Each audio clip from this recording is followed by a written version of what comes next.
live. We are live. Oh, hang on. What's up? Are we live? I don't know. I can't. Yeah, it says we're live here. Yeah, You're 'cause not it live has there? It has a drop down thing to go live. Let's go live there. Yeah, I Yeah. think we're live. You ready? Let's do it. Ready? Let's do it. Because we are Americans. We pledge allegiance. Right? You ready? Flag. Pledge allegiance to the flag of the United States of America. To the And to the republic for which it stands, one nation, nation, under God, indivisible, with liberty and justice for all. Woohoo! All right. Well, you got the music. I don't have any music. No music for me. Woo! That's really weird. All right, Toto! Are you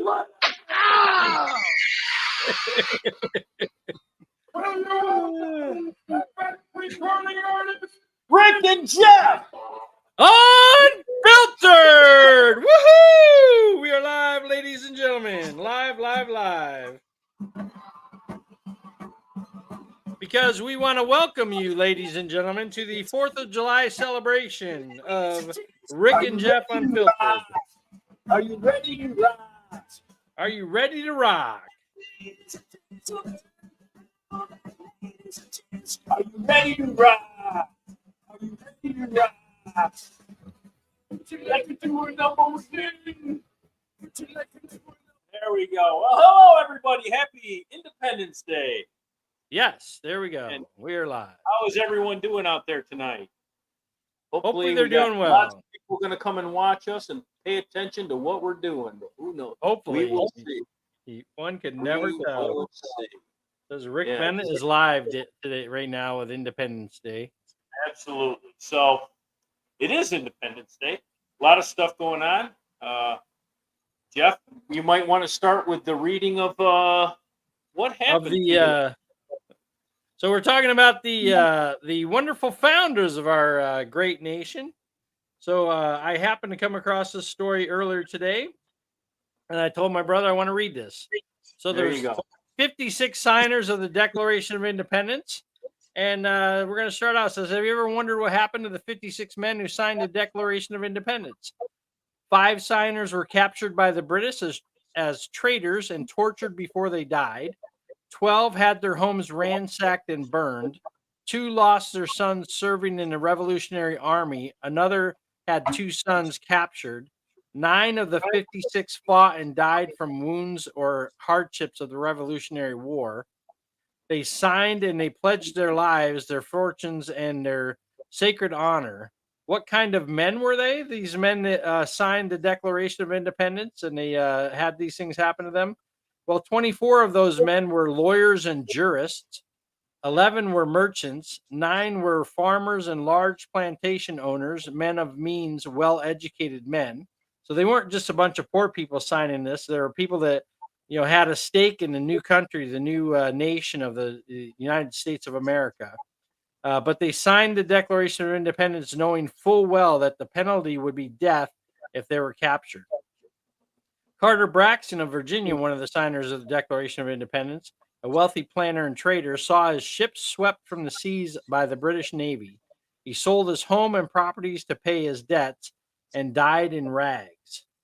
Thomas McKean was so hounded by the British that he was forced to move his family almost constantly. He served in the Congress without pay. Well, maybe some of our current congressmen should know this stuff, huh? Oh, that's great. And his family was kept in hiding. His possessions were taken from him, and poverty was his reward for signing the Declaration of Independence, right? So vandals or soldiers looted the properties of Dillery, Hall, Clymer, Walton, Gwinnett, Hayward, Rutledge, and Middleton. At the Battle of Yorktown, one of the signers, Thomas Nelson Jr., noted that the British General Cornwallis had taken over the Nelson home for his headquarters. He quietly urged George Washington to open fire. The home was destroyed and Nelson died bankrupt. These are men that gave up a lot for our freedom, for the Declaration of Independence and the fight against the taxation without representation of the British Without government. representation. That was the main Imagine reason. that. We're going to talk some more about taxes too. I sent you that text late. Now we have taxes with representation. It's still exactly. stuff that they get crazy with it. And Right. I think we're a country that's overtaxed. I think most countries in the world are overtaxed, though. Yeah. I really do. So to continue on, we're almost done. Francis Lewis had his home and properties destroyed. The enemy jailed his wife, and she died within a few months. John Hart was driven from his wife's bedside as she was dying. Their 13 children fled for their lives. His fields and grist mill were laid to waste. For more than a year, he lived in the forests and caves, returning home to find his wife dead and his children vanished. A few weeks later, he died from exhaustion and a broken heart. I don't know what that's all about. There you go. So that's fine. Norris and Livingston suffered similar fates as John Hart did. Such were the stories and sacrifices of the American Revolution. These were not wild-eyed, rabble-rousing ruffians. They were soft-spoken men of means and education. They had security, but they valued liberty more. Standing tall, straight, and unwavering, they pledged, in quotes, for the support of this declaration, the firm reliance on the protection of the divine providence, we mutually pledge to each other our lives, our fortunes, and our sacred honor. They gave you and me free and independent America. The history books never told you a lot about what happened in the Revolutionary War. We didn't fight just the British. We were fighting subjects at that time. We were British subjects at that time, and we fought our own government. Wow, that may be something that we ought to be paying attention to. Some of us take these liberties so much for granted, but we shouldn't. So take a few minutes while enjoying your 4th of July today and silently thank these patriots. It's not much to ask for the price they paid. Remember, it's about freedom. The reason we have the 4th of July celebration is because men gave their lives, their fortunes, and their sacred honor for freedom so that we could have the freedom to be able to have this podcast today. So, Right. So we need to be thinking about that. See, you mentioned maybe some of us should be thinking about that today, and I think there are not a lot of people today that would do what those guys did. You know, You're right. You're I right. feel so strongly that we need to overthrow the government that they're willing to give up their lives, their families, their property. Yep. Dulcie Bennett is on. Hello, sweetheart. How you doing tonight? Yeah. Kathy Bennett's on too. She's hello, Kathy. You says so crazy what they went through and sacrifice. Happy 4th. That's quite a look. Quite the look, my awesome pirate. She's talking about her husband. That'd be me. That'd be me. Did that come up on your screen? Because I didn't get that up on the screen. No, I don't know why. I'm looking at my Facebook live feed on my Facebook page, so I don't know why it's not showing up on here. Yeah, my Facebook live feed is acting weird right now, and I don't know what's going on there. So I may not find anybody on there the way it's looking right now, but it's not letting me reset it. You are caught up. Yeah, okay, whatever. Anyways, lots of stuff going on. We have a list. Do we? What do we do with our list? Let's see. I have a list. I have a list right here. I have a list of a bunch of stuff here. I don't know where we should start here. Let's start with the Trump rule, or with the Supreme Court ruling. Which one? The one that says that the president has immunity, and how these idiots are flipping out about it and all this other bullshit. Oh, yeah. Joe Biden thinks Trump's going to kill him or whatever. I don't know what the hell Joe Biden thinks. Well, who knows what Joe Biden's thinking? I don't even think he knows what he's thinking. So let me get this out of the way right fast off the bat. Joe Biden is a sick man, and his wife is an elder abuser, and so is anybody else who keeps putting him up there and propping him up to do this. And I think they should be arrested for this. That's my personal opinion. What was the number that we could call for elder abuse? Is it just elder abuse number? I don't know. I don't know. I wonder how that would go. I've thought about calling it. I really have. I don't think it would turn out well for me if I did. So I've decided not to. But you're not willing to give up your sacred life. my point is this: he can't do the job, and he shouldn't be in the office. They said he can only work between the hours of 10 and 4. The president needs to be working a lot more hours than 10 to 4, and he takes weekends off, and he takes all these vacations. And all my friends used to say, "Oh, Trump's taking all these vacations, blah blah blah blah blah," and now they're quiet when Biden takes the vacation, which I'll get into that in a minute. But anyways, my point is this: Joe Biden is a sick man, and it was a sad state. The debate was a sad state where he was awful looking, and I feel sad for him. I feel sad for our country that they had to see him like this, and I am pissed at his wife and anybody else who propped him up there because they should be held accountable. Was that a good imitation? That was pretty good, yeah. I didn't think your mouth's not open enough, but yeah. Anyways, that's my point. That so, anyways, the Supreme Court ruled the presidents have immunity and their presidential duties. Okay, that's it. Right. And I don't like the fact that this went to court because I don't. How can anybody say the president has immunity? Because they did, because if they have complete immunity, they can do whatever they want. And that's what these people are saying they did. But that's not what the Supreme Court said. They have immunity in their presidential duties. Right. And I told Jeff this earlier, or maybe it was yesterday, that this is the way it's always been. Right. Okay. But now we had to take it to court to say this because these people on the left are going after Trump in ways that they shouldn't go after him. And now we have to have a court say that when you're in the president and you're making presidential decisions, you're immune to that. It's ridiculous that this is where we are, but that's where we are as a country. We are a banana republic. We got the Biden administration. I don't know if he's exactly in it, but the Democrats for sure are in on this one way or another. That they're trying to get rid of their political rival by going through the courts. And now the court has said that this is the way it is, and everybody's flipping out. And all my friends who are like, well, the court says he's guilty. The court says he's guilty. The court says they're not really in support of the court right now. Now, when the court says maybe not, they're all flipping out. No, we should change the rules of the game now. We should change the rules of the game because it's not the court that I want to hear from. Okay, and this is a big problem in our community. It all started with everyone gets a trophy, and these are the people who everyone got a trophy. Now they think my feelings are hurt, so we should be able to change stuff so my feelings aren't hurt. It's ridiculous. AOC is one of them. She wants to impeach the Supreme Court. She's a fool, okay, and she has no idea what she's talking about. But she's one of these people. She's going to rule by her feelings. Well, I feel like it should be this way. So that's the way it should be. No, that's not how we run good governments. We don't run them by feelings. We run them by facts and by laws and blah, blah, blah. And I just went on a rant. So if you got anything to say, go ahead. Well, the couple things I was going to say about that, I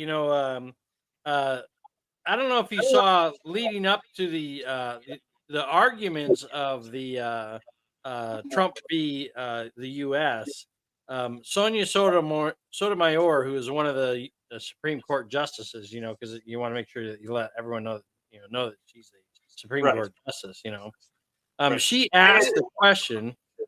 So Dulcie said it's Adult Protective Services. That's who you call. There you go. In case you want to get a hold of somebody. Anyway, go ahead, brother. I'll look it up. So this is a quote from Sonia Sotomayor when she's talking to Trump's lawyer. She says, if the president decides that his rival is a corrupt person and he orders the military or orders someone to assassinate him, is that within his official acts for which he can get immunity? And it's interesting because the lawyer responds, he says, it depends on the hypothetical, but we can see that would well be an official act, right?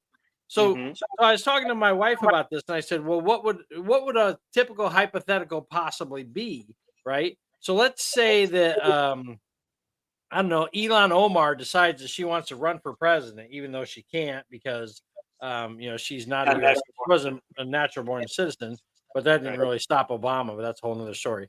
But so Elon Omar decides she's going to run. I saw that. You're welcome, brother. So let's just say, for an example, Elon Omar decides she's going to run for president, right? And she has, and I'm not saying that she does. I'm just saying this as an example. She has terrorist inklings, and she's going to try to, with terrorism, do something to take out our government, to take out our Congress or what the White House or the Senate or whatever, right? So the president at the time, who's she's running against, discovers this. He can be like, that's technically a terrorist act. So we shouldn't allow that to happen, right? Am I Right. getting feedback? Are you getting feedback with me? No, I'm not. Okay. So that is an example, right? So I thought, Right. I guess it really depends on what the hypothetical is, so then her response was that it could, and why, because he's doing it for personal reasons. She said he's not doing it like President Obama is alleged to have done it to protect the country from a terrorist. So what she's mentioning there, which I found interesting, is during President Obama's term, he sent a drone to kill an American citizen who was over in Iraq with the terrorists, right? So we Well, have he laws. didn't kill the American, did he? But the American was there, and he ended up getting killed, right? Right, but they knew he's there, Okay. right? But we have laws that require that if you're going to accuse someone of terrorist, then you arrest them and you charge them and you criminally prosecute them, and then they get found guilty or not guilty, right? You don't just kill them willy-nilly. But because he was president, they said, well, that was a presidential act. So he did a presidential act by killing this American citizen. So it's okay. Right. So she's trying to equate what Obama did to the possibility that what a president might do to assassinate his opponent, right? Right. And she's talking about Trump, which I find interesting. But again, this is back in April. When was this? This was in April 25th, 2024, when she's having this get together meeting to say, hey, let's talk about what presidential immunity would actually look like, right? So the other thing is, which I found interesting, is when you look that up, there's actually the ruling in her dissent. So she was a dissented ruling from the ruling of the Supreme Court, against the presidential immunity, right? But she brings that up again in her dissent, right? She says, when he uses his official powers in any way under the majority's reasoning, he now will be insulated from criminal prosecution, Sotomayor wrote. Orders the Navy SEAL Team 6 to assassinate a political rival, immune. Organizes a military coup to hold on to power, immune. Takes a bribe in exchange for a pardon, immune. That's what she wrote in her dissent against the ruling of John Roberts and the 6 Supreme Court justices, who found that there are circumstances where he does have immunity. So that it's kind of a weird way that she ruling that. They stated there are laws on our books that would keep that stuff from happening, didn't they? They said something in there that if let's just, so Biden's president. So right now Biden has this immunity. Okay. That's where I was going with that. So Biden decides he's going to kill Trump because he calls him a terrorist. Right. Well, there are laws in our books that he would go to jail for. Okay. So he's not immune for that. Okay. That's what Sotomayor is basically insinuating. Yeah, I understand what she's saying. She's not saying she's not saying what they said. She's carrying it to an extreme that will never happen. Because if you send a drone to kill a terrorist overseas, okay, the reason we do that is because they're hiding in a place that we can't get to them, and they're going to kill more people. Right. So that's what that is. That has nothing to do with a political rival. That's a terrorist. Okay. Right, but that was what she was using to equate it to, though. And if I'm over there hanging out with this terrorist, that's on me. Right. Okay. That's not on them. That's on me. And so yeah, it's But let's say they sent the drone over there to kill you because they knew that you were now acting as a terrorist with a terrorist organization, right?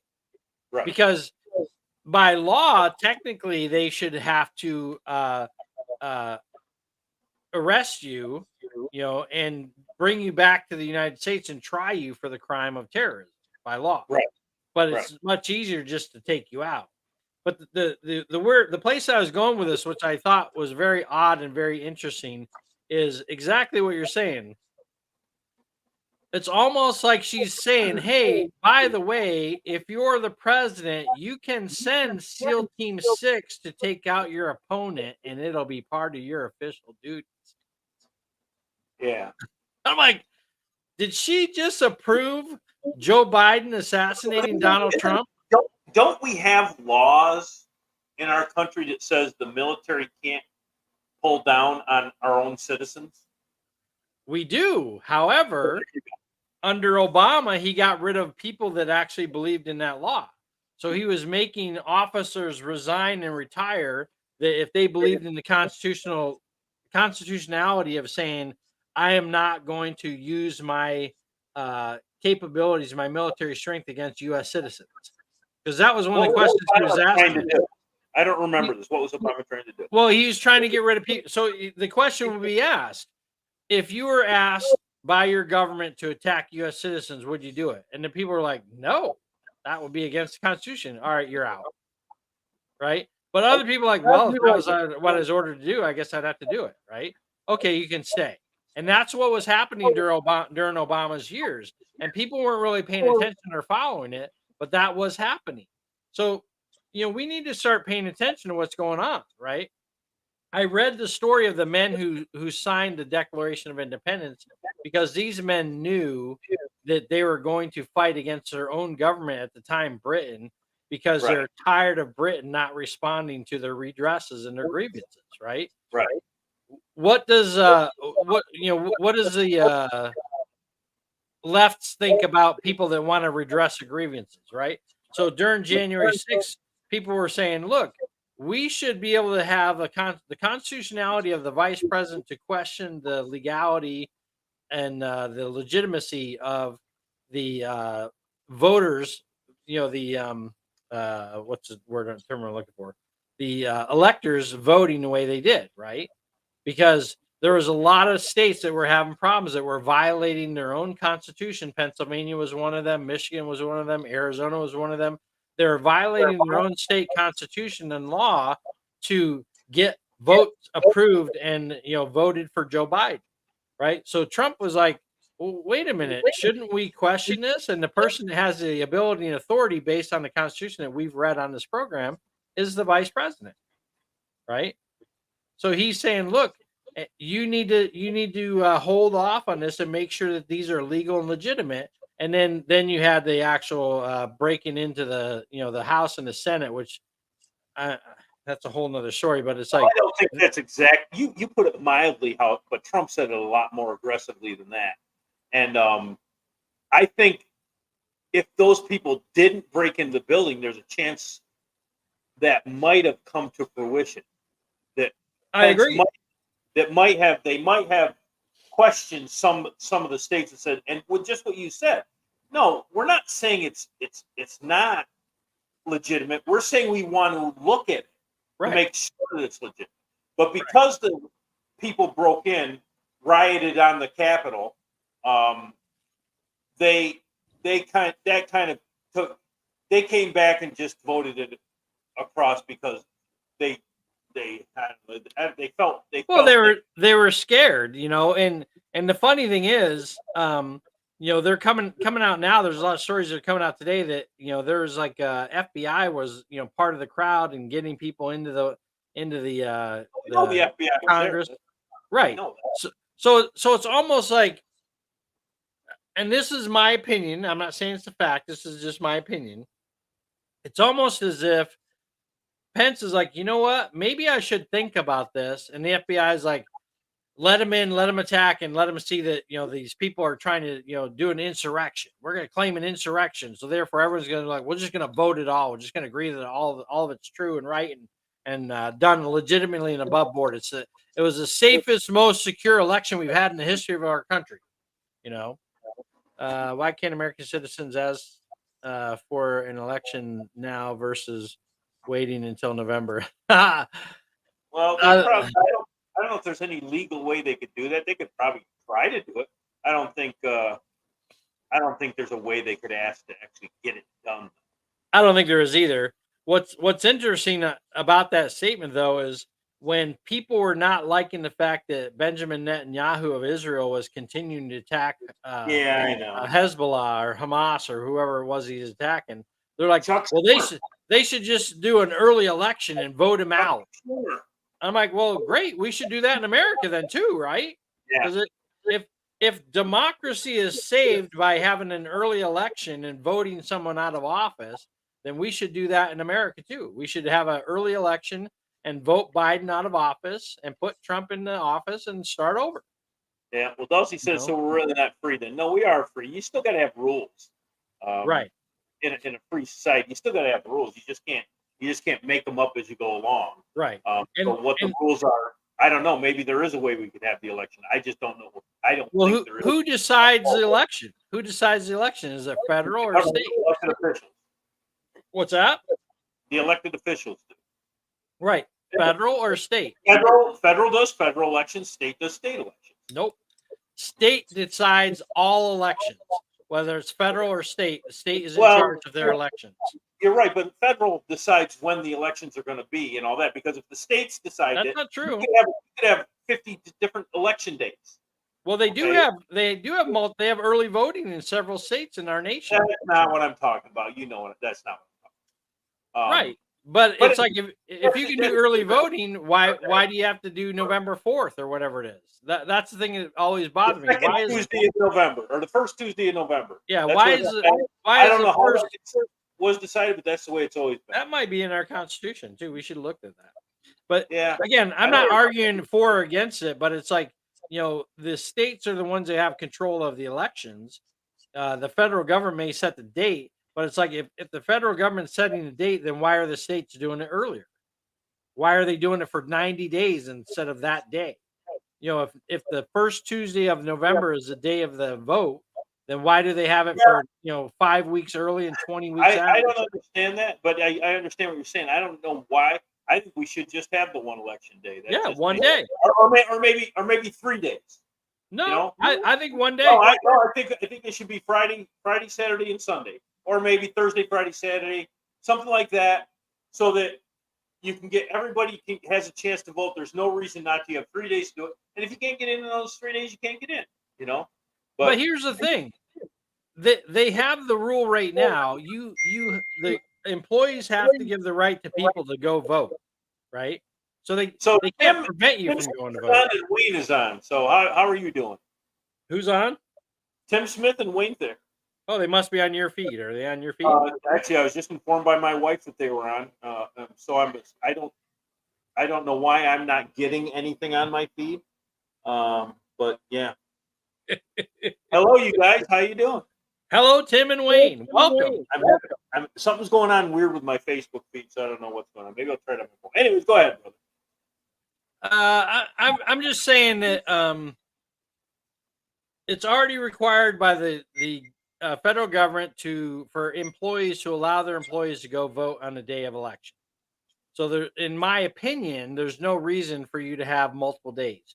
You can get a mail-in ballot if you can't make it that day. That's still a legitimate reason. You can get a mail-in ballot and mail in your ballot, right?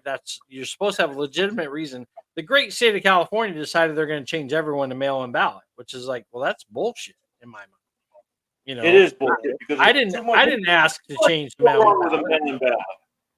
Well, the funny thing is, both my daughter and my son no longer live in the state of California, but we still get registered mail from them, or not registered. We still get voting mail for them to vote in the state of California. I'm like, wait a minute, neither one of them live here anymore. Right. So it'd be interesting to see how they're actually voting, because I'm not voting for them. Not going to do it. Not going to do it. 2 times against Gavin Newsom, and there you go. Not going to do it. No, I wouldn't either. I'm just saying it. But I See, mean, there are a lot of people who would do it. right. And Who's I've gonna thought lie? about it. I've thought about it, but the reality is like, wait a minute. Prove that I did it. You Right. know? And why are you doing that? Why are you sending me 4 ballots for my house when 2 of the people don't even live here anymore? Yeah, that's ridiculous. It truly is. California is one of those states that may never see a Republican in there again. Right. But yeah, but hopefully I'm wrong. Hopefully Gavin Newsom is doing enough damage to that state that people come around and figure out that he's an idiot and we need somebody different. For Well, sure. I have heard that Kamala Harris is going to run for governor of the state of California next year. So You mean after she loses the presidency? yeah, yeah. So what was on our list? Let's look at our list so we can kind of stick to our list. So we covered So after the debate, Trump is up by 6 points, right, 49% to 43%. Obviously, we know the reason. right. And so the debate is the reason. Debate is going on. It's been on the news for every minute of every day. And both CNN and Fox, they're both talking about it. And I'm going to give CNN a little bit of late credit. They're Jake Tapper, Dulcie and I were watching that yesterday, and he was like asking tough questions, Right. to a Democrat, and I'm like, wait, what happened to this guy? You know, and we're like thinking, holy cow, CNN is trying to make themselves look mainstream. They're not, but they're trying to make themselves look mainstream. So, well, here's my thinking on that. Here's my thinking on that. You and I have been talking for months, if not years now, about the dementia that Joe Biden has. yes, And I told you I want to go through all our past podcasts and create a like a however many minute video it would be of all the times that we're talking. Joe Biden was cognitively declined. Right. Yeah. So there are a lot of people that have known that he's in a cognitive decline, right? Right. Most of the people are on a conservative news venue or watch conservative news, right? Mhm. So the fact that these guys acted surprised and shocked, right? Because it was only a week and a half ago that Karine Jean-Pierre, Jean-Claude Van Damme, whatever her name is, that she said that the videos of Biden, lost in La La Land were deep fakes, right? Deep fake videos, right? Right. The one where Biden and Obama are on the stage at a California fundraiser and they're waving and he's got his hands down by his side. He's staring out in space and Biden or Obama grabs his hand and walks him off the stage, right? Oh, that's a deep fake video. There's nothing fake about that, right? And then you got the video when he's in Normandy and he's watching the parachutists land and there's a guy right in front of him and he turns off to the left. He wanders off to the left. Nobody knows where he's looking at because they didn't wave the camera over there. And then the prime minister of France comes over and puts her arm around him and turns him back to the guy that's right in front of him, puts her arm around him and puts her arms down. And then suddenly Joe Biden puts on his Foster Grant pilot glasses, so you can't see where he's looking, right? You can't see that he's staring off into space. You still see his open mouth, but it's like, and they're calling these deep fake videos, right? So this was only a week and a half ago, 2 weeks ago, right? Right. So now that before the debate, So now that the debate happens, they're like, "Oh my gosh, we didn't know." I'm like, "You've lost your mind. If you want the American people to think that you didn't know, you have lost your freaking mind." Right? Well, there's a lot of articles in the Post today about that, about how there are a lot of the people in the mainstream media saying they've been lied to for the years and blah blah blah, and they were lied to. But if you just showed a little bit of curiosity, you could have found out. There's also a guy. There's two people. I can't remember their names. Peter Dulcie of Fox was one of the guys that was asking a lot of questions about. There's one guy from Newsmax and another girl from something, I think it was. They asked questions, right? And they were no longer allowed in the pool for 6 months. They were banned from the pool because they asked.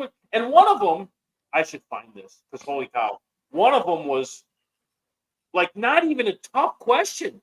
It wasn't even like, oh my God, Joe's senile or anything like that. Nothing like that at all.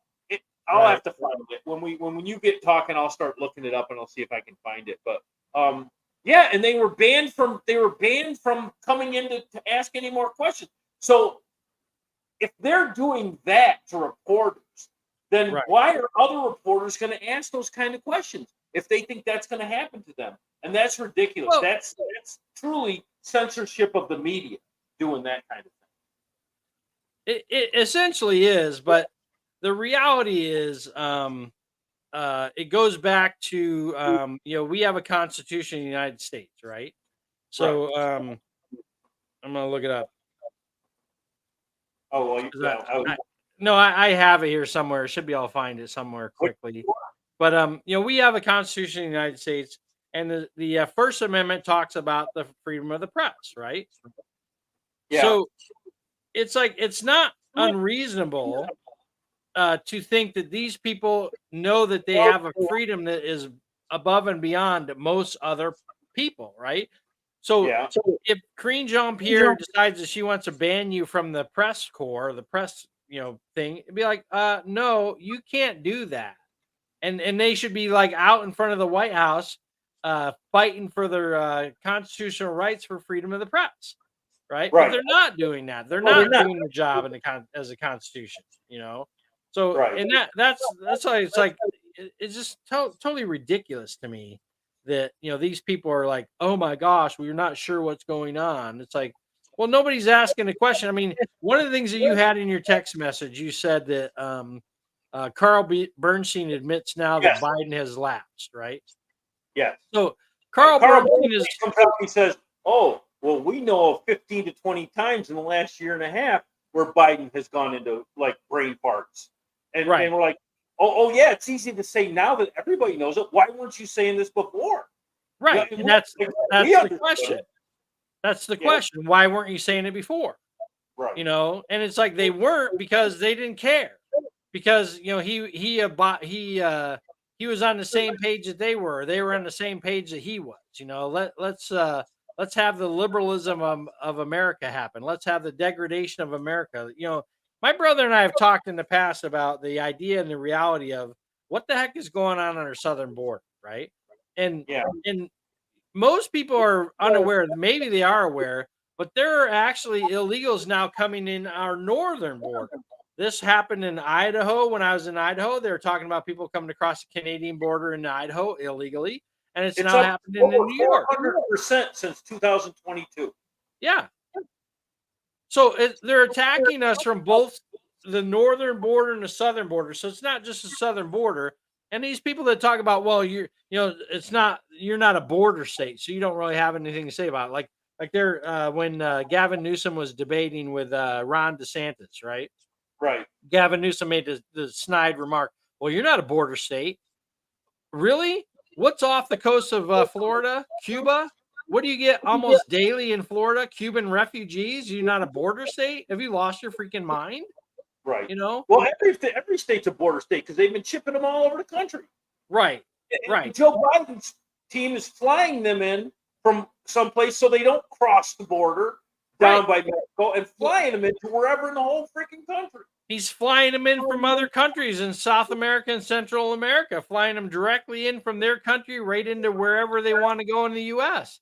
And these people don't have passports. They don't have IDs. Why is it that when you and I have to go on a plane flight, and you're going on a plane flight soon, you don't need to tell anybody where it's going if you don't want to, but it's like you're going to be checked. Your ID is going to be checked. Your passport's going to be checked. Whatever is going to be checked, right? They're going to, send you through a metal detector. They're going to see if you have any illegal items or whatever.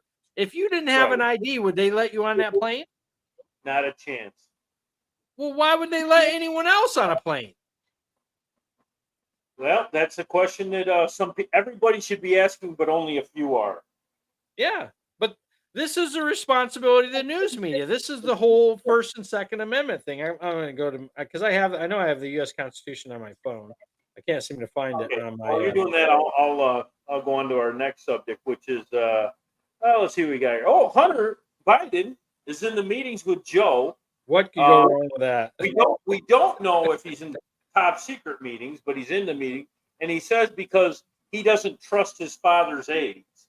Well, that's bullpucky, and they're blaming Joe's bad performance on so many things other than Joe's health, which they blamed it on a overseas trip that he took 2 weeks prior to the debate.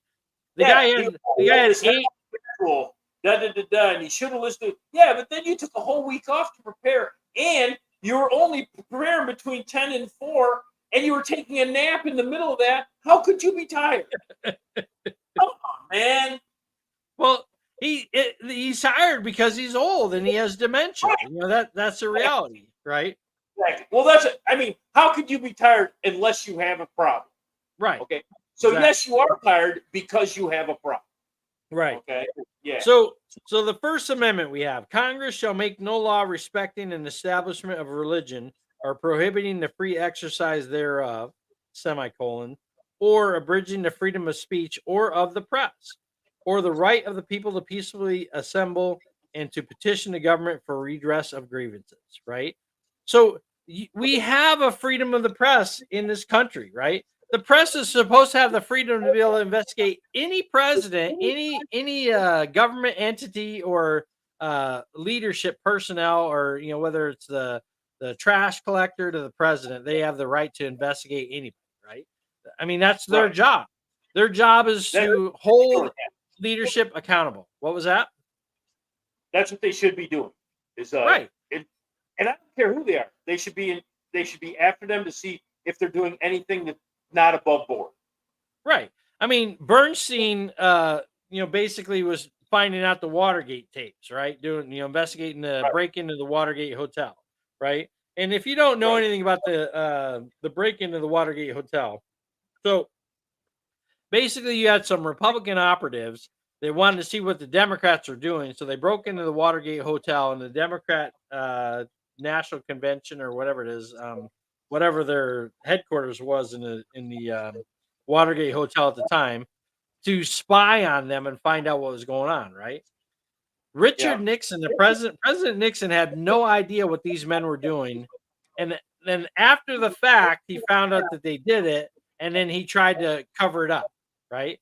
And there are audio tapes in the White House that the Bernstein and what's the other guy's name? But the cover-up was worse than the crime. Right. The cover-up was worse than the crime, and that's what basically got Nixon to resign, right? Right. And if you look at that time, it's interesting because Nixon resigned not because he was impeached. He was in the process of impeachment, but he resigned because he was told, look, the American people are no longer behind you. So you can't win this fight. So you got to resign. Right. So he did, right? Yeah. So Mitt Romney running for president, and the story comes out about the notebook he has of all the women in there that he's looking for jobs for, like C-level jobs or whatever it was he's looking for. And rather than stand up for himself and say, yeah, I'm looking for women to fill these positions, he's like, oh, no, nobody should find out that I have a notebook with women in them, right? And he cowers and backs away and doesn't stand up for himself, right? But it's like, look, if you're not doing anything wrong, you should be able to say, yeah, I did that. What about it? And but we don't have that. We don't have that chutzpah on people anymore. People don't have that ability to stand up for themselves anymore. So I found the thing I was talking about. So James Rosa of Newsmax was blackballed in White House briefings for 8 months after he asked Biden in January 2022. And here's what he asked him. With utmost respect for your life accomplishments and high office you hold, about a poll which found 49% of registered voters did not think the president is mentally fit. Why do you suppose such a large segments of American electorate have come to harbor such profound concerns about your cognitive fitness? That's the question he asked, and he got banned for 8 months. Right. 8 months for asking an innocent.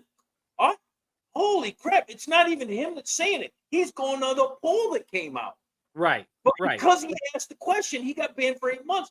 That is truly cutting off the press. That whatever you want to call it. Right. So Biden snarled and said, "I have no idea." When a ex-UN envoy and GOP primary candidate Nikki Haley last year questioned Biden's ability to complete a second term, ABC's George Stephanopoulos barked at her, excuse me, 1 second, Ambassador. How do you know Joe Biden isn't going to finish his term?" In September 2020, the wrath of the Fourth Estate ran down upon veteran Fox News political analyst Brit Hume. Brit Hume's a good analyst too. When he said, Yeah. on the night of the first presidential debate, I don't think there's any doubt Biden's senile, but that doesn't mean it's going to show up tonight. And they got pissed at him for saying that. Right. It's all truth, but they get pissed at him for it. Right. And a political fact that declared Hume's statement false and quoted an outraged geriatrics expert accusing him of shameful display of ageism and ignorance. And it's not really ageism, okay? It really isn't. It's not like people are just saying Joe's too old. Right. He's not cognitively there because he's too old. Right. You can't just say age doesn't matter at all, no matter what. Right. Okay, because you could be in a coma, on life support when you're 97 years old because your heart's about ready to give out. Is that okay to still be president? Is that ageism to say no, you can't be president? I mean, that's ridiculous. Right. Anyways, that's what that guy asked, and they banned him for 8 months. That's ridiculous. But the sad part is, if it was me, and I'm not a news moderator, commentary, or anything like that, but if it was me, I would imagine I'd be like on my show every day. This is a violation of, the freedom of the press, right? I didn't do anything wrong. Why are they telling me I can't come into the press corps anymore because I asked a question, right? Are they so offended by my question that, in the cognitive reality of our president that they got to kick me out of the press corps? I mean, I would have been all over that. And what does that really say? He recognized it then, right? Months, years ago, he recognized it. So you and I have been talking about this for at least 3 years. We've been talking about the cognitive decline of Joe Biden. We started the podcast. Yeah. And maybe it was. I don't know. Yeah. So it's like, it's fascinating to me that all of a sudden these idiots are thinking, oh my gosh, I can't believe that he's in cognitive decline. It's like, you guys have been covering him for the last 3 years, covering for him the last 3 years, right? Yes.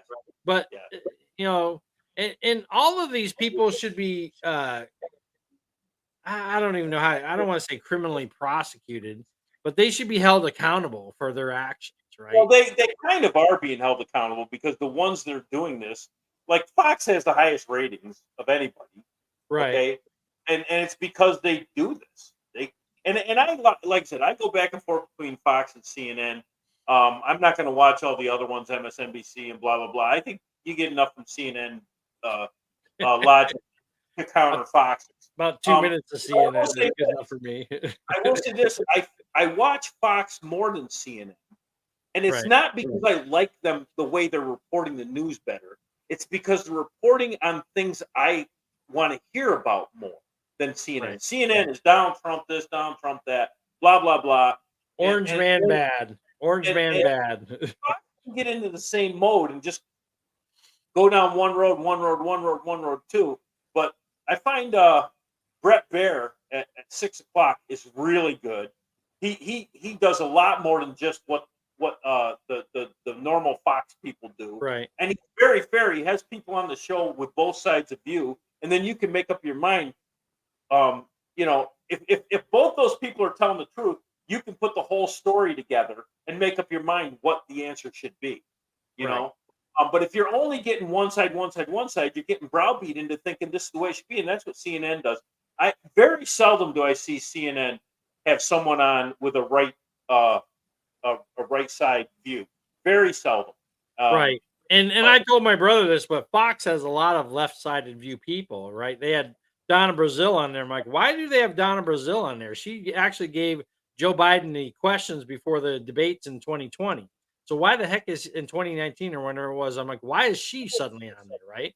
So, but then they also have that other girl. I don't remember that girl's name. You know her, Rick, the white girl that is always pro-Biden, right? Is your wife texting us again?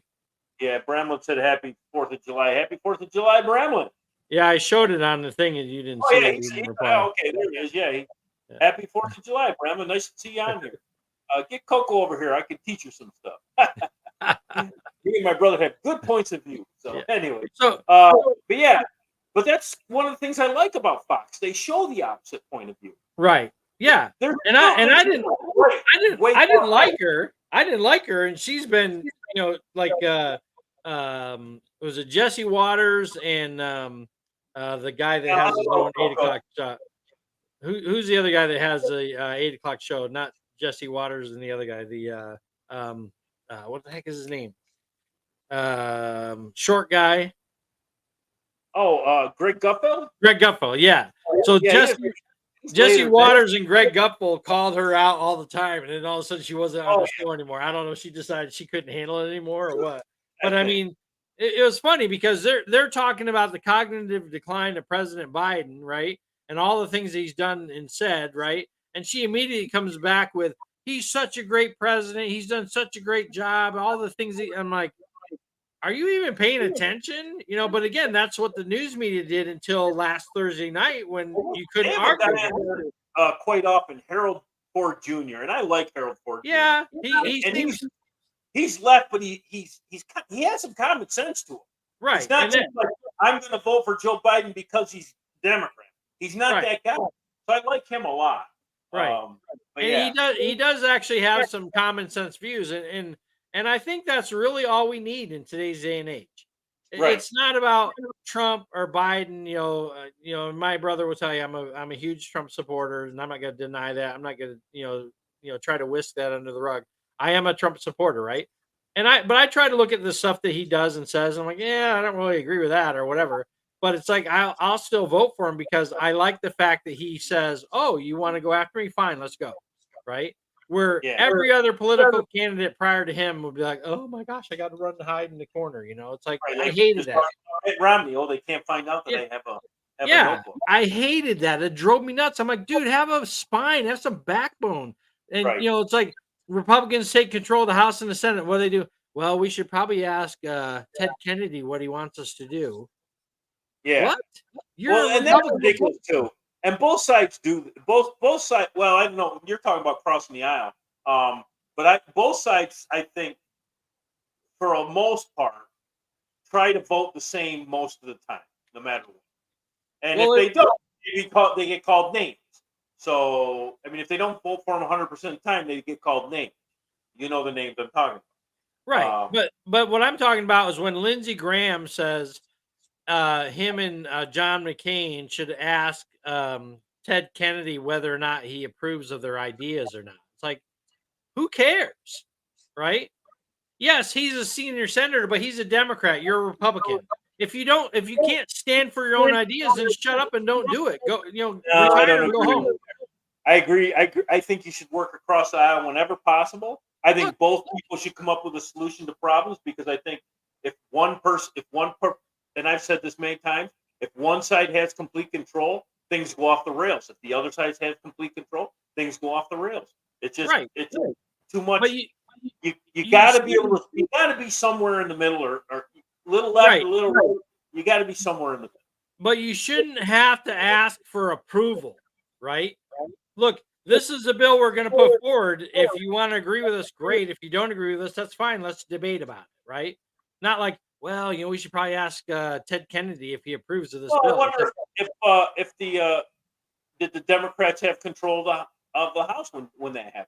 No, the Republicans did. The Republicans did. That was the reason it pissed me off so much. I'm like, why are you asking for his approval? If you're a Republican and you have an idea, do it. If it gets voted down, that's okay. I wish I knew exactly what was said there, because I'm thinking maybe they just wanted to discuss it with him. They weren't actually asking for his approval. They wanted to discuss it with him, and I have no problem with that. But I don't know because I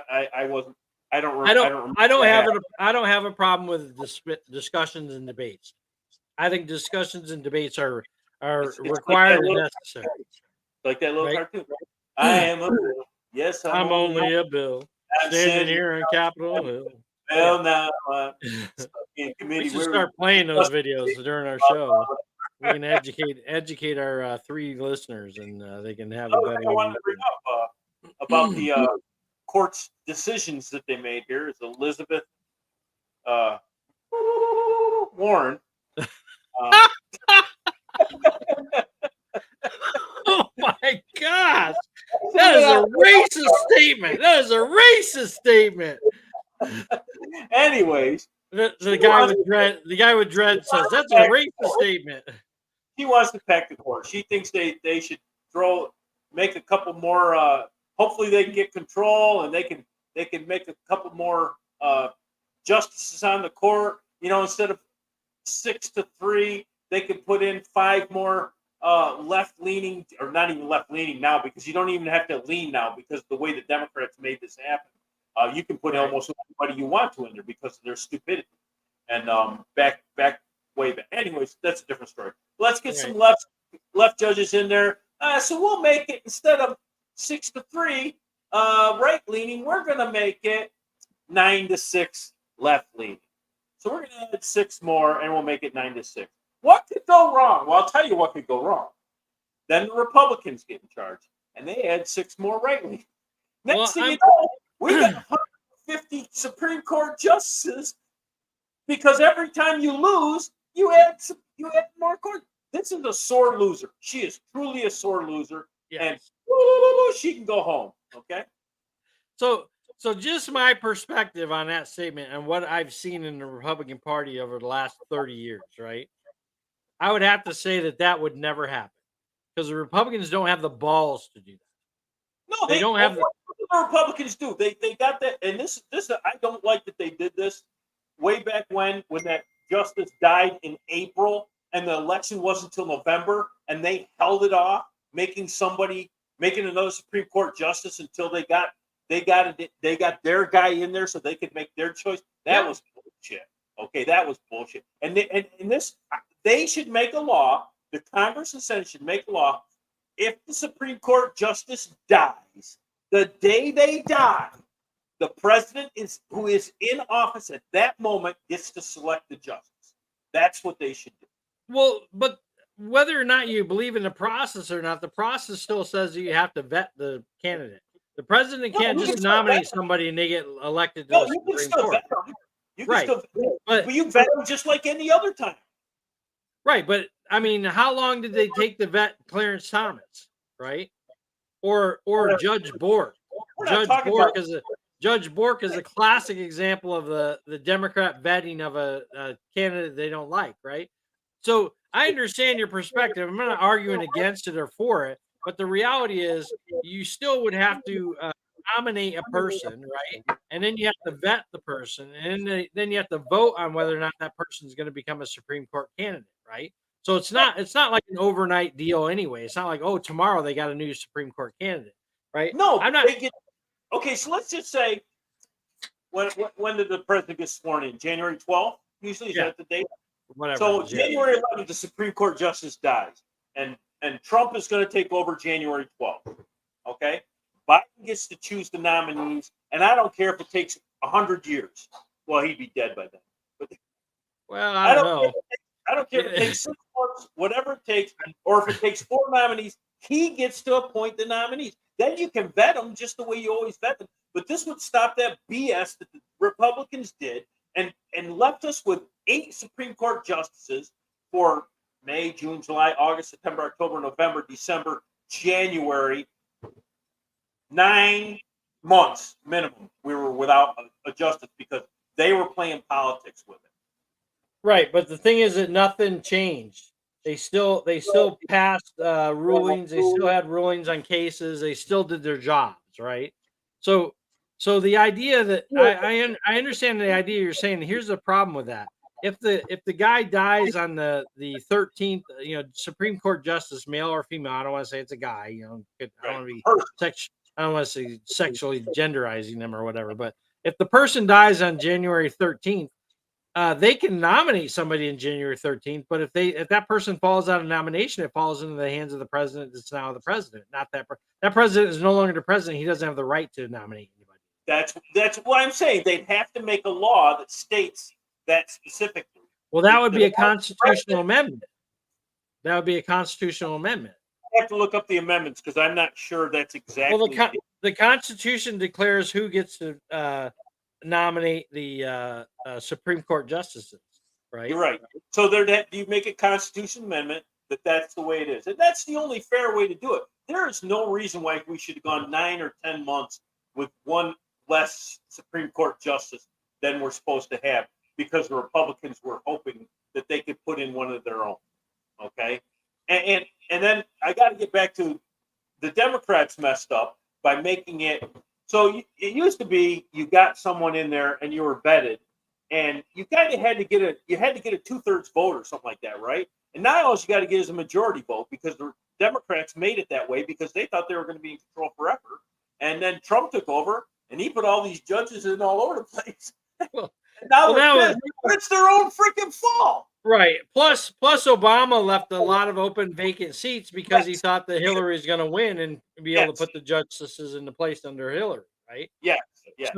So if you think about that mentality, right? That mentality is basically saying, I believe that we are going to make these justices, right?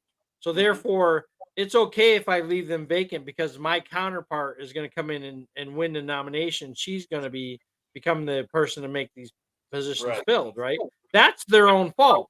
So in that scenario, would you say that because Barack Obama didn't fill those justice positions, then therefore he should continue to be able to make those positions into President Trump's term? Because you can't just say it's for Supreme Court justices only.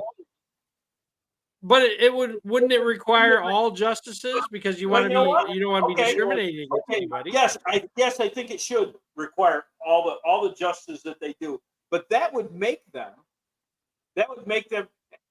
start filling them sooner, and and stuff like that. See, that was what Trump did as soon as he got into office. He's like, let's start filling these positions, right? Yeah, he started banging them in there, and then because he didn't want to wait. Said that he was packing the court.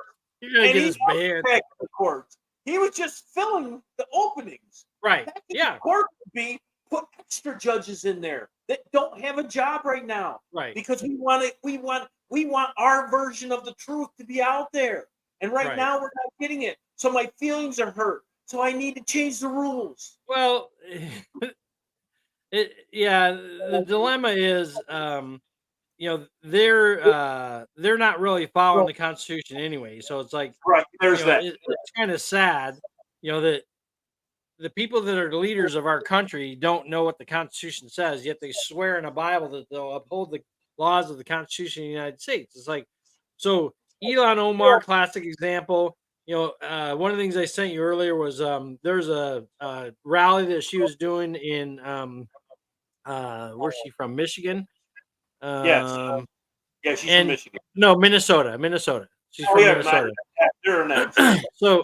So she had the president of Somalia speaking at her rally, and he spoke in the native tongue of the Somalians, right?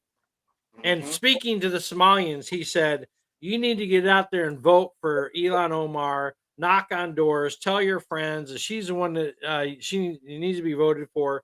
And it's totally anti-American, in my opinion, what he was talking to them. Against the rules, I think, is what I read. Right. That you can't bring someone in from a foreign government to basically hit the stumps for you to make you better off. That's just crazy. Yeah. So she be fired. But who's going to do anything about it? The Department of Justice? You're probably right. Department of Justice going to do anything about it? Yeah, you're probably right. FBI, CIA, right? These guys don't give a shit about these people. They're like, oh yeah, let's send more Somalians to Minnesota so that we can have a congressional seat of a Somalian foreigner, right? And there have been videos where people have been in that area and they've tried to get into the specific parts of the cities where they get banned because they're not Somalian or they're not Muslim, right? So they're prevented from going into these areas, and nobody seems to care. It's like you have a foreign entity that has now put its own police officers in the streets, preventing American citizens from getting into an American town. That's not right. Right? But where's the Department of Justice? Where is their government? Yeah, that happens in Minnesota. It happens in Michigan. Both places. They have foreign police officers not letting me go into their town? Well, it would be a Muslim leader who would prevent you from going into the area because you're not Muslim. They would not let you and I walk into their area. I have not heard that. Been happening for years. So I've the never fact heard that Ilhan Omar has a president of Somalia coming in campaigning for her is not surprising to me, right? It's not legal, it's not legitimate, but who's going to do anything about it, right? Right. So Well, I that's mean, we know there's a I don't know if it's a majority. I think it is a majority, but I'm not sure. But there is a vast amount of Muslims who want to kill Christians. Death to America, death to Jerusalem. All well, that that's stuff. it's in their doctrine. It's their doctrine of belief. And I'm not saying every Muslim is like that, but there is a big number of them who are. It's not like 5 or 10%. It's a lot more than that actually think this is the way it should be. Well, here's the reality of that, and this is what I've heard. I'm assuming it's reality. I'm going to say it's reality because I heard it. It was on the news. I must have heard it, right? It must be true, right? So there's roughly 3 billion Muslims, right? And 10% of those are radical Muslims that want to get rid of anyone who's not a Muslim, anyone who's Jewish, and anyone who's a Christian, right? So what's 10% of 3 billion? Right. 300 million. 300 million Muslims are radicalized that they want to wipe out anyone that doesn't believe in their religious beliefs. Right. Let's go with that. And what does America do? Well, you can't say anything bad about Muslims because they're good, peaceful people. Really? If 10% of them are radicalized and they want to take over America, if you've got terrorist Muslims hiding in Muslim mosques, and those people in those Muslim mosques aren't turning them in, then they're the problem.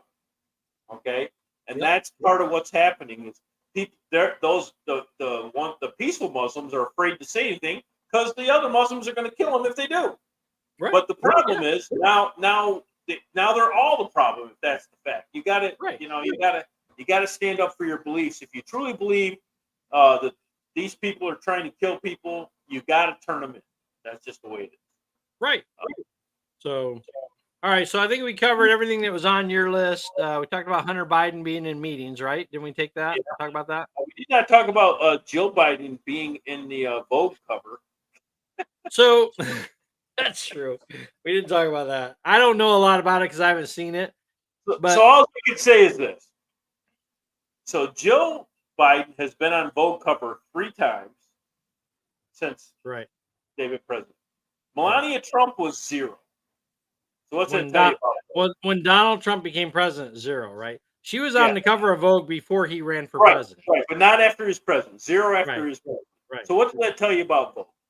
They just want to, they're trying to get a message out to people, and they're trying to curb your thoughts to make you think, oh, Jill Biden is so nice. She's just a great person. No, she's not. She's letting her husband with dementia go out in front of the country and make a fool of himself. And encourage That's not a nice person.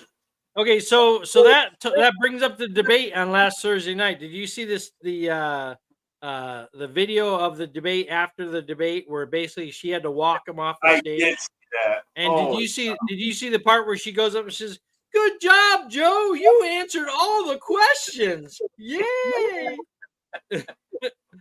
Yes, like she's talking to a child. Like she's talking to a child. Absolutely. So you can't tell me that she doesn't know something's wrong. If she's talking to him that way and helping him walk off the one-step stage platform. And he didn't look good doing that. No. And so there was someone else said he was going to give a big boy speech. Oh, she did. Joe Biden said he's going to give a big boy speech tomorrow. Like, oh my gosh. Well, you answered all the questions. Now you can give a big boy speech. She needs to be arrested. Yep. So 2 things I heard with regards to Joe Biden and the future of Joe Biden in the Democrat Party, right? Yeah. So I heard on Fox, one of the Fox guys, it might have been Brett Baer, that said Monday Joe Biden's going to resign. Monday? So Monday, Joe Biden's going to resign. right? Okay. So he's going to drop out of the race for re-election. He's going to resign, which will promote Kamala Harris to be the president of the United States. Right. That's one thing I heard. Another thing I heard today was that Plan C is to have Barack Obama become the vice presidential candidate under Joe Biden for the 2024 election. Right. And there I guess the Democrat strategists are kicking around the idea that there might be a loophole for him to become a president if something happened to Joe Biden, right? But I was reading it to my wife, and that's in the I think it's in the 13th Amendment. Where is it? It says basically talking about uh the election of president, right? Yeah. No, that's not it. Where was it? Can't remember where it was. Maybe that was it. So it's talking about the length of the president being on the ballot, right? Yeah. So it says in the 14th or that's the 12th Amendment. Maybe that's it.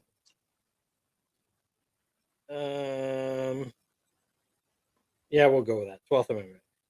It says basically in the 12th Amendment, the electors shall meet in their respective states and vote by ballot for president and vice president. No, that's not it. Because there's one president shall be president if in such matter a majority of the whole number of electors appointed. That's not it. Because there's one where it actually tells the president can only do. Maybe it's Article 2. Yeah, it's Article 2.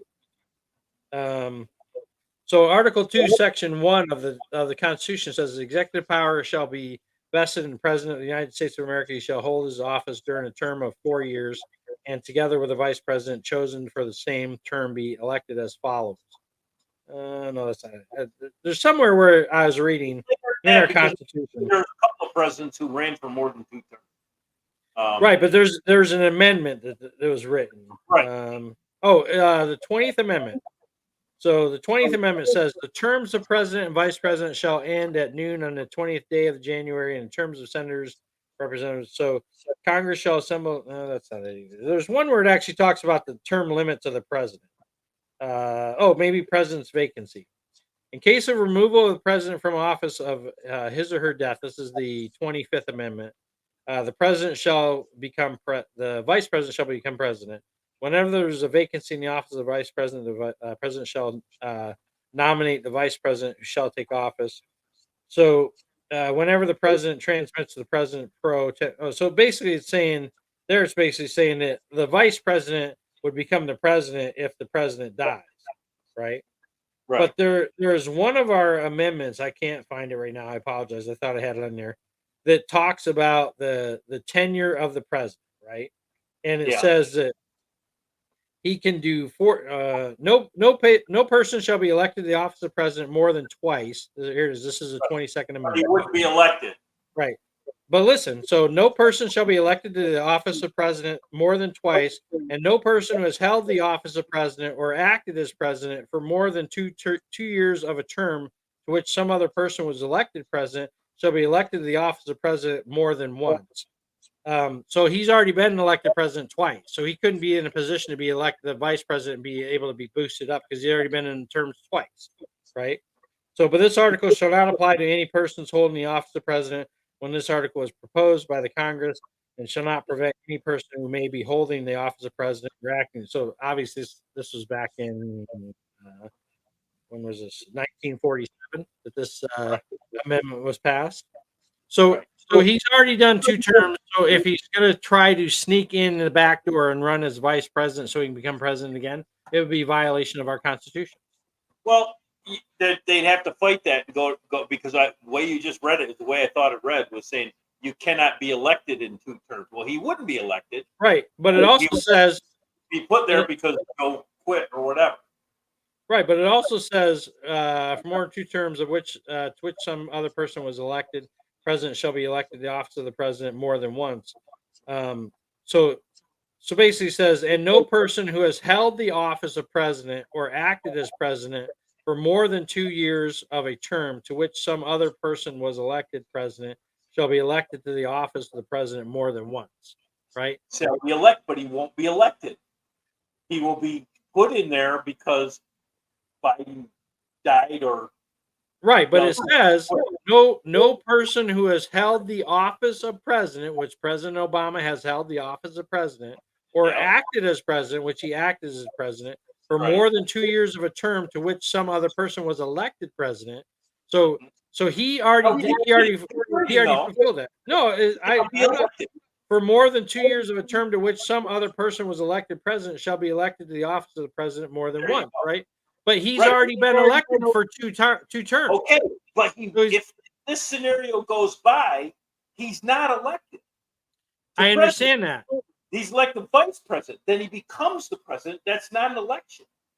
I understand that. But That's what I'm going to say their argument is. I'm not saying I agree with it. This is what their argument is going to be. That's a tough one to say. It really is. Because by the way you read it, he's not getting elected. He's being put in that position because Biden has to quit.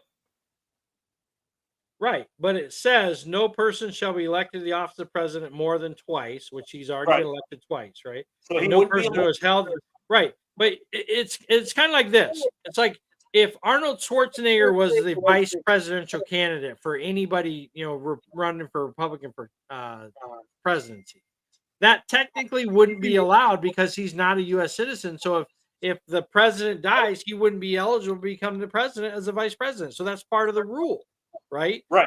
So part of the rule is you can't do more than 2 terms of president. No, So it says you can't be elected to more than 2 terms.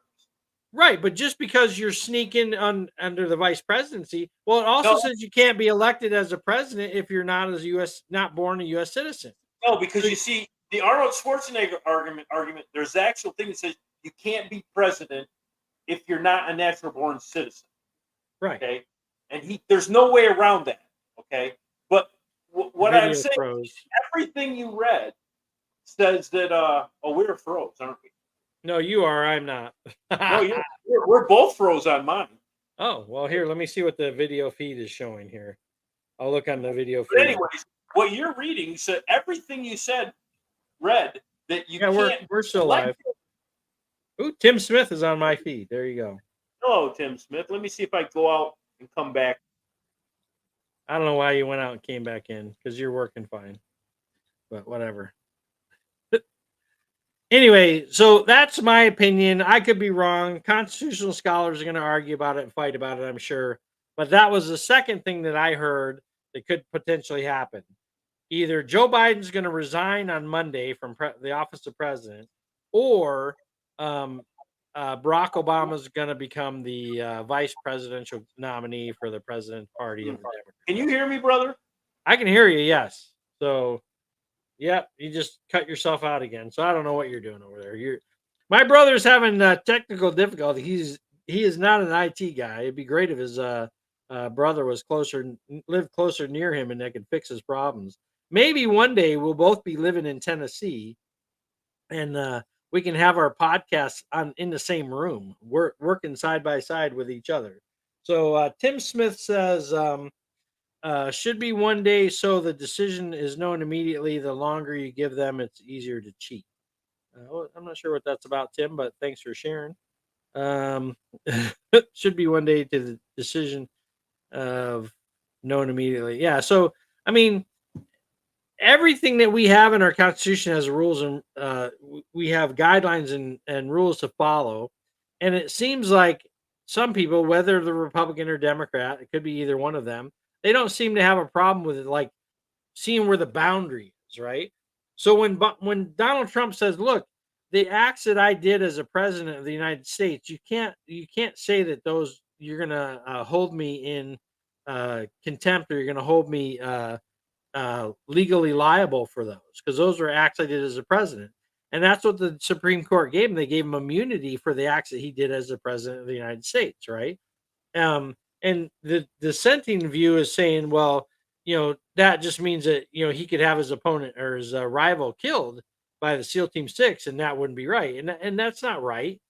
I don't think anyone would think that, but it makes me wonder if maybe that's what the Bidens are thinking about doing to Trump. maybe they're thinking about how to get rid of Trump so that he can't be participating in it. But I don't know. My brother's still having technical difficulties. Maybe his power went out. Who knows? So he hasn't texted me yet. So anyway, we love having you guys here. Let's see if there's anything else that we wanted to cover. So we talked about Trump was up 6 points after the debate. Carl Bernstein admits now that Biden has lapsed. Hunter's in meetings. Jill is in vogue. Supreme Court rule on presidential immunity. Joe only governing from 10 a.m. to 4 p.m. I think my brother mentioned that in passing that Joe Biden, or President Joe Biden, is only governing from 10 a.m. to 4 p.m. So I don't know if you guys recall, but there was a presidential election, a presidential campaign or debate between Ronald Reagan and Walter Mondale. And President Reagan was asked, and this is when Reagan was running for a second term. President Reagan was asked, "Do you think that you would be able to stay up? When you get the call in the middle of the night, you would be able to be awake and alert for those messages or those problems, right? Those incidences around the world, because basically what happens around the world happens when people on the East Coast are asleep, right?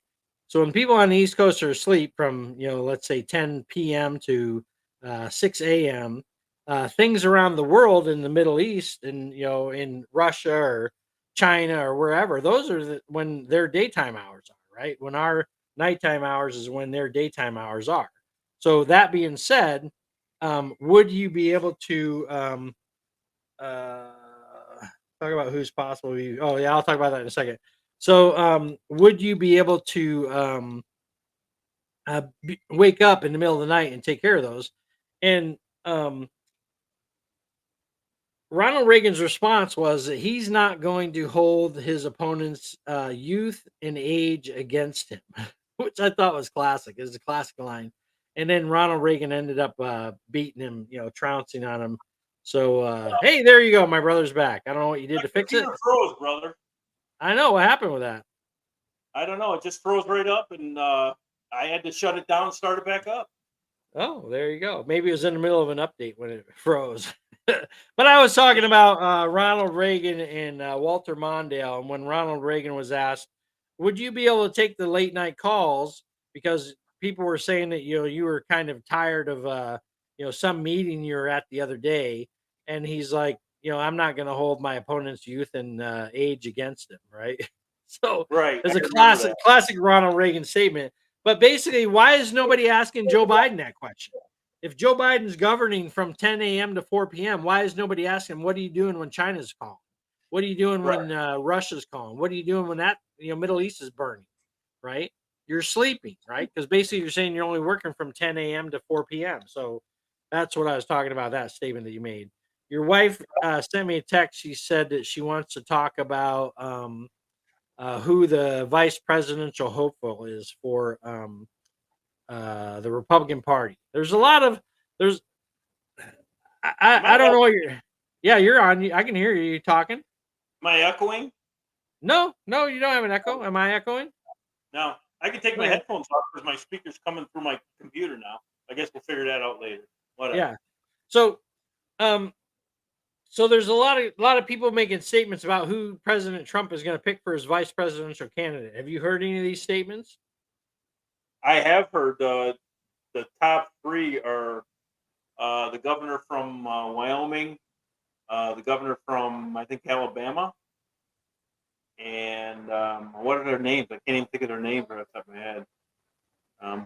Ben Carson, I don't think is even in the top three anymore, Tim. I'd like to see him on there myself, but I don't think he's one of the top three. What are they? Who are they? I don't remember who they are. Well, the one that I keep hearing, which I just think is fascinating and asinine, is Nikki Haley. Nikki Haley should become the vice presidential candidate. I'm like, why would Donald Trump ever elect or request Nikki Haley? She just totally tore into him and didn't like him at all. Why would you want to make him or her your? I've got a pronoun wrong there. My apologies. Why would you make her want to become your vice presidential candidate? And I don't think that most Republicans want her to be the vice presidential candidate. but I think a lot of Democrats would love her to be the vice presidential candidate for the Republican Party. What's your thoughts on that? I don't think that's going to happen. I think the people who are saying that aren't in any way, shape, or form in the know, because I haven't heard anything about it. I think he will hire her to be something because they have made up. They Right. have said, and Trump has said she's a good person and blah blah blah, whatever he said. But Well, she was a great U.S. ambassador in the NATO when she was, working under Trump before, right?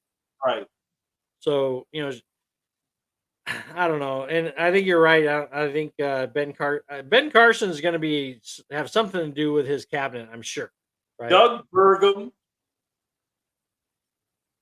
Tulsi Gabbard. I don't think she's in top three anymore. Vivek Ramaswamy. I don't think he's in there anymore. Marco No. Rubio, maybe. Tim Scott. No. Yeah, the other two that I'm thinking of aren't even on this list. That's Burgum, the North Dakota guy. Yeah, Um, so the dilemma that I have with Burgum and Marco Rubio both, right? They yeah, were nasty to Trump. Nasty to Trump. I mean, Marco Rubio is the one that was complaining about his hand size. You see how small his hands are? Basically insinuating that his penis must be small too. And that's yeah. just wrong, right? And Mm-hmm. and I don't know how you come back from that. I really don't. He Well, seems look like at he's Larry been Perrella. supporting them. Perrella was saying Joe was a racist and all kinds of stuff. She's the vice president. Right. I think Joe Biden picked her because he wanted to have someone stupider than him. Right. I think that He, was his he figured with her and the vice president, they'll never kick him out, no matter how much dementia he has. exactly that she's a perfect DEI choice for him. Right. Mm-hmm. She checks all the boxes. She's supposedly black. She's supposedly a woman. We haven't heard what her pronouns are, so we could be wrong on that. Just saying, because that's where She's a woman. I've heard her family. pronouns are a woman. So. Well, I know how she made it to the top in California, and it was And because that of was her being a womanly, woman. Yeah. yeah, her womanly tuitions or actions or Golf whatever. balls and garden hoses.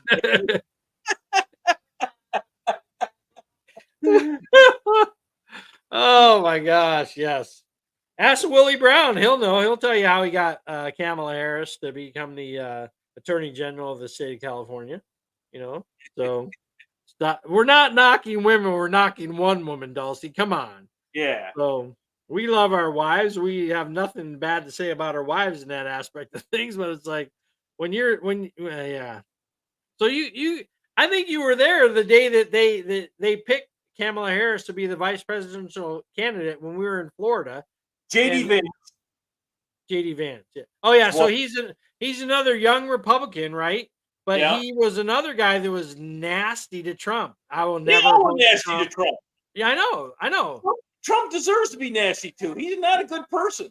I'm not saying he won't be a better president than Biden, but he's not a good person. He likes to call people names, and I'm sure that's a back and forth between all of them. Who knows who started it? But Trump is great at just calling people names and making up names for people. You're going to be nasty to a guy like that. That's just the way it's going to be. Well, all of them were on the same page as Barack Obama and Hillary Clinton. Donald Trump will never be the president of the United States. Right? Well, they all got mud in their face with that statement. So there you go. Yeah. And I've told you this before. When we saw the 17 people on the stage for the Republican debate, I had 3 people that I was voting for, and Trump was one of them, right? Yeah. And to be honest with you, 4. Marco Rubio was one of them, and Ted Cruz was one of them. And when Marco Rubio made the statement about the hands, he started going after Trump, for sexual ideas. I'm like, you're out. I don't have anything to do with you anymore, right? And then Ted Cruz made a deal with the governor of Ohio, I think it was, to try to rig the race. He's like, well, I'll let you win this state so I can win this state, so then Trump won't win. He's doing a back alley deal, and I'm like, I hate back alley deals. I hate that backroom bullshit, right? So Ted Cruz was out in my mind. So the remaining for me was Donald Trump and Ben Carson. I think Ben Carson's a great guy. right? I think he'd be a great vice president, but I don't think he's in Trump's top 5. I don't even think. I don't know. I don't even know who's in Trump's top 5. I don't think. He'll be in the administration somewhere. I Yeah, just Attorney General, maybe something like I that. would love it. I would love to see Ben Carson as the vice president. Yeah, Awesome. yeah, and you talked about your wife talked about what's her name, the what was the woman from Hawaii? What's her name? Gabbard. Tulsi Gabbard, right? Tulsi Gabbard. I mean, I like Tulsi Gabbard. I told you this when she was running for president for the Democrat Party. I'm like, wow, she's pretty amazing, right? But she's a Democrat, so I don't think that'll ever happen. Right. I don't.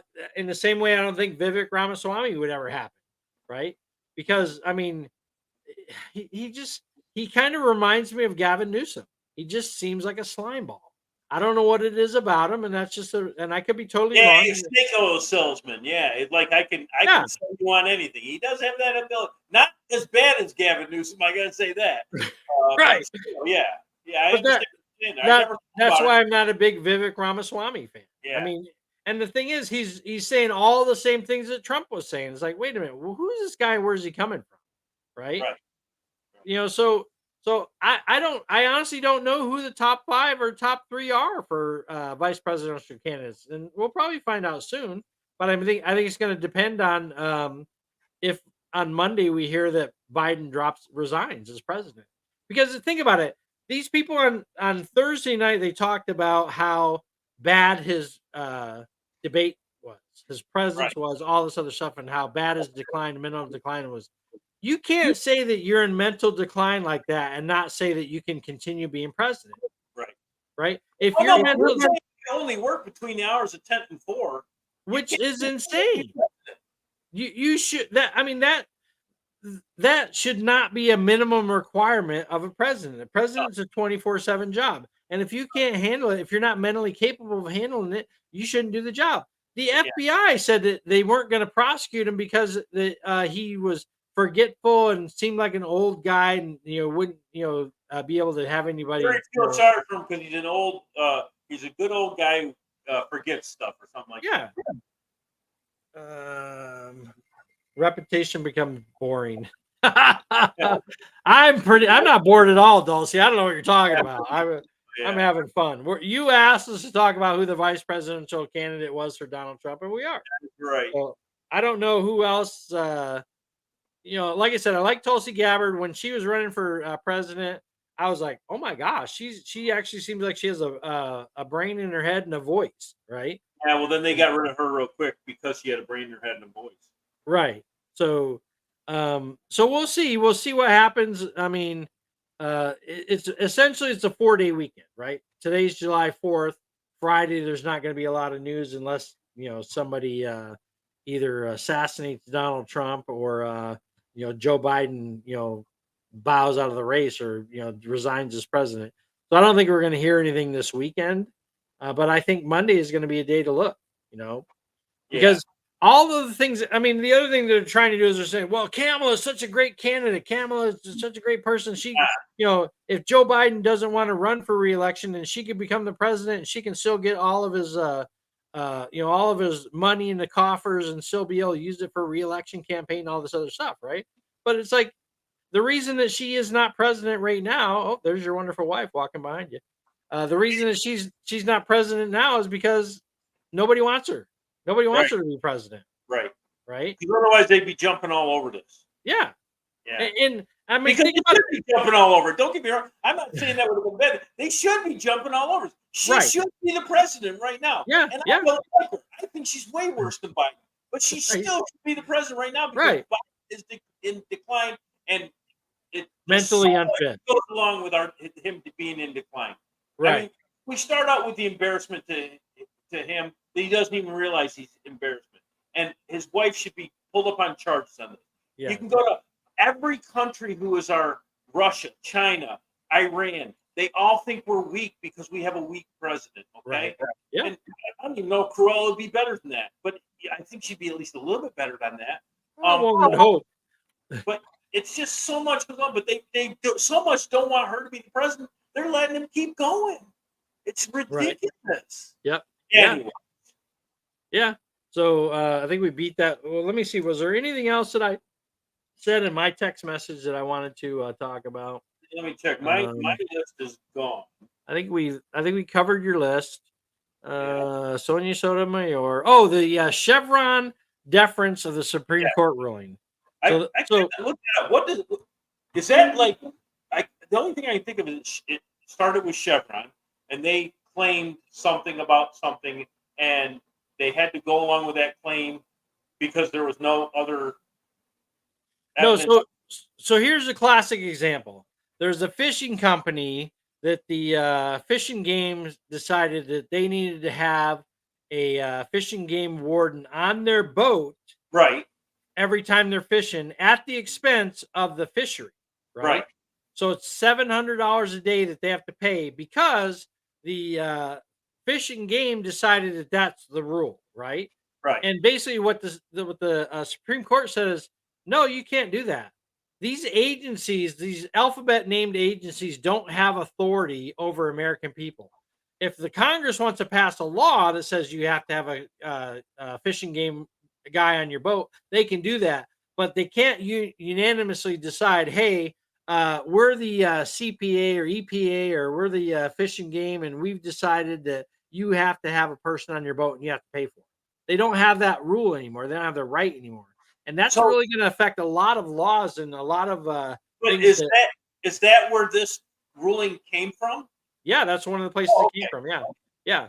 So it's Well, like it what started if, out with another company, but then this is one of the companies that continued to pursue it to the Supreme Court, and they didn't even have the money to do it themselves. So they couldn't technically fight it because they didn't have the money. So it was another agency that went in and helped them to take it to the Supreme Court to fight right, it in the Supreme Court and to see if they could win, and they right, won. you right. know so all of these alphabet soup agencies, ATF, FBI, CIA, they no longer have the right to create a law or say a law that you can't do this because we say, right? Well, is there a constitutional law that tells me that I have the right to bear arms? Yes, I do. So you can't tell me I So, can't. so what I read on this was this may affect Title IX, where Biden is trying to say change Title IX so it's not men and women.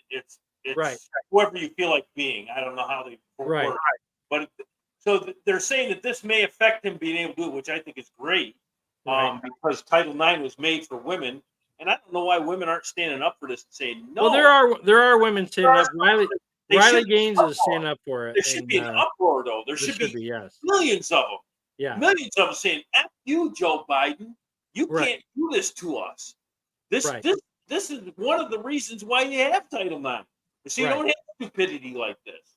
Right. Um, Well, Riley Gaines does a great interview with Mike Rowe. If you want to look it up on I YouTube, saw it. Yeah, it it's was a really great good. interview. And she Yeah. said that Title IX went from what, like a 3 sentence writing statement about women Yeah. and women's sports and rights and all this other stuff to now like what is it, 150 pages or 1,000 pages or some BS like Something that. ridiculous. Yeah. It's like that's insane. And the But it should reality is, be. It should be. what's that? Well, there's more to it than just men in sports and women in sports. It has to do with equalizing the amount of people you have in sports, men and women. That's where it came from. So let's just say you're a college and you have 5 men's sports. You also have to have 5 women's sports. And there are times when that works against you. But most of the time it works the right way it should be. And I think it's a fair thing to do it that way. That's where it all started, was to make sure that women had the equal opportunity to play in sports that the men did. Right. Okay, and now they're changing it into all this bullshit. Right. It's just And ridiculous. And one of the things my wife was saying is many of the girls were told they'd lose their scholarships if they complained, and Riley Gaines was one of them, right? Right. So this guy that comes out of nowhere, and it's a guy, right? He's like Yeah. 6'2" or whatever it is. He comes out of nowhere. Riley Huh. Gaines has been swimming her whole life, right? So she knows all the competitors in her field. She knows that she is like 4/10 of a second behind this one person for the beating and winning her sporting event, right? Right. And been competing against this woman all her life, right? knows all the women in the field, and all of a sudden this person comes out of nowhere, and they're like, "Who's this person? Man, And why man. haven't we heard it?" Yeah, well, they didn't know at the time, right? Right, Because it was Leah Thomas, right? right. And they're like, "Who's this? Who's Leah Thomas? She's not on And any of the she's records in the breaking past." all the records. Yeah, yeah, because they didn't know it at the time, right? But then, but then when Riley Gaines raced against him, here's this guy who's 6'2" has been breaking all the records, shattering them by seconds, like By tens. by lengths of like half the length of a pool. Right, barely beats or ties with Riley Gaines for fourth, right? Before. Yeah. So the guy was holding back, Yeah, he was holding right? back. So there's something wrong with that in and of itself, right? But then they say, well, we only have one trophy for fourth place, and we're going to give it to Leah Thomas. And Riley Yeah, Gaines is like, what? And there's nothing you can do about it. So get right. out. Yeah. And that's the type of thing that was like, wait, what? And she said she was talking to her dad. Her father is like an ex NFL Super Bowl champion, right? I don't know what his name is, but she talked about it on the micro show. He's got all of this background. All of her family is into sports, physically fit, physically, in nature, right? And she calls her dad up and says, "There's a guy in my dressing room." And her dad's like, "Fuck that. I'm coming down right now." She's like, "No, no, no. I'll take care of it.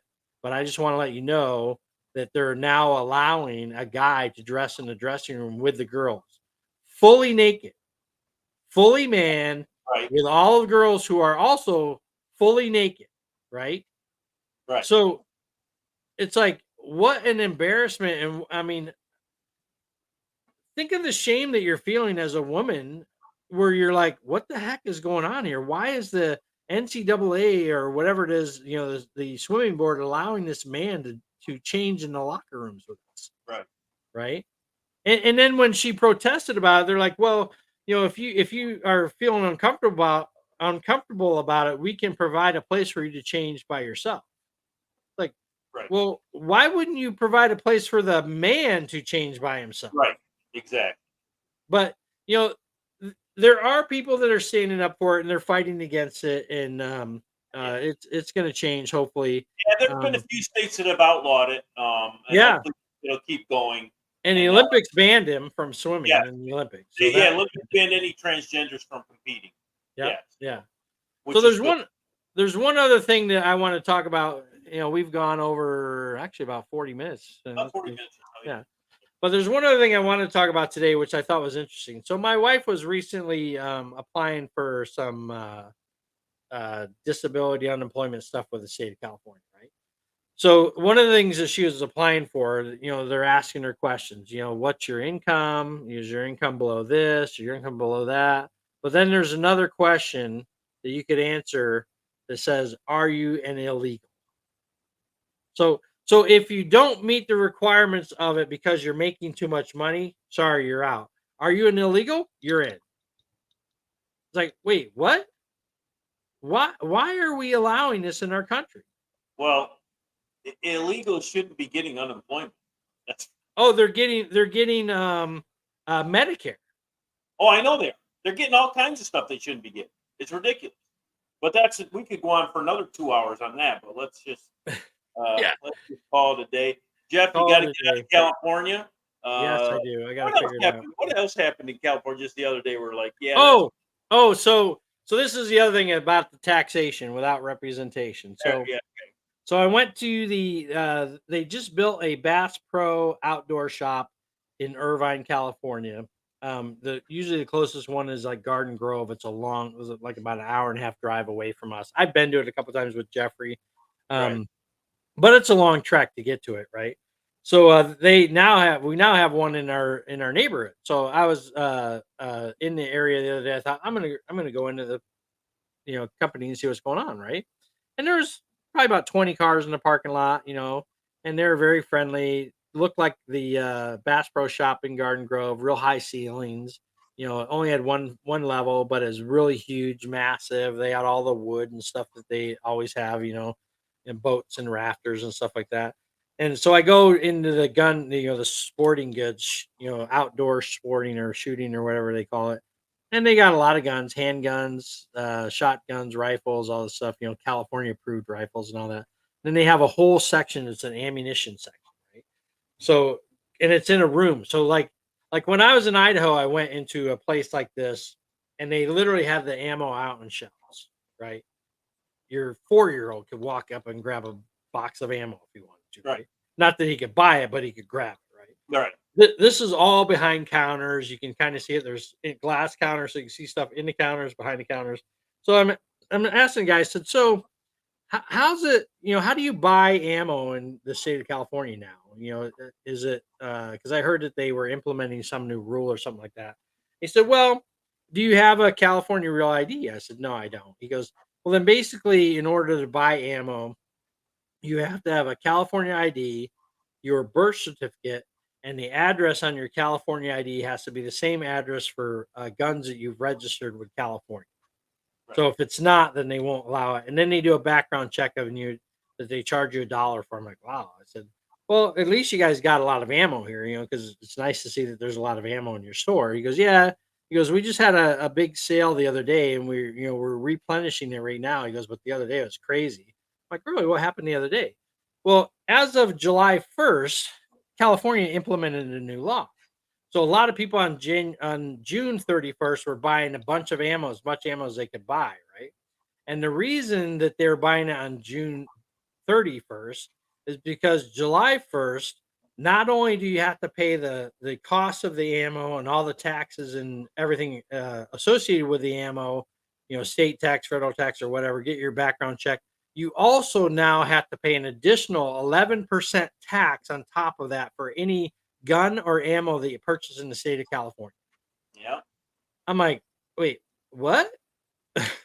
But Yeah. that's what happens when you have a Democrat controlled House and the Senate and you have a Democrat governor. They can do whatever the heck they want, and there's nothing you can do about it. And So they went from a $60 billion surplus to $100 billion surplus to a $64 billion deficit in 1 year. 2 years. 2 years. And now they need to find a way to make up some money. So here you go, Jeff. You're welcome. And they're also taxing electric vehicles because they're not making enough money off there's too many electric vehicles being implemented in our state. So they're not making any money on them when they're driving on the road. Right. So they don't have to pay for the tax of the road tax and all that. So now they're starting to tax them. Yeah. Starting to tax them. So, yeah. So it is a wonderful state. It's a beautiful state. The politics in this state are pretty abysmal. And it is a beautiful state. There's no doubt about that. I got to try to find a way out. So get me and my wife out of here, and we can figure out how to do something. And hopefully, we can be in an area close to my brother, and we can do podcasts in the same room and not have technical difficulties. Yeah, okay, that'd be great. Yeah. One of these days, who knows? One of these days, who knows? Exactly. Yeah. Well, it's all right. So. All right. Thank you all. God bless America. God bless you for coming to listen to us. Any of you that came to listen to us now or after the fact, God bless our soldiers, our military personnel, our police officers, our firefighters. God bless our firefighters, our ambulance drivers, our first responders. God bless America, and God bless you all. And thank you for coming. God bless you. I got a couple of things that they go. God bless you. 4th of July and a great week. Happy 4th of July. Absolutely. God bless America. Good night. Good night. That's the end of the show. And it's time to go.